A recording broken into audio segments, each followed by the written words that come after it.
بسم الله الرحمن الرحيم.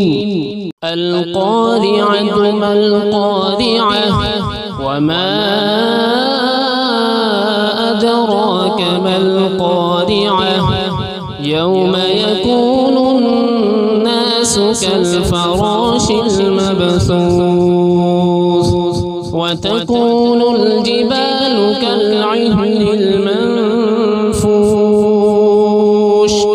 فأما من ثقلت موازينه فهو في عيشة راضية وأما من خفت موازينه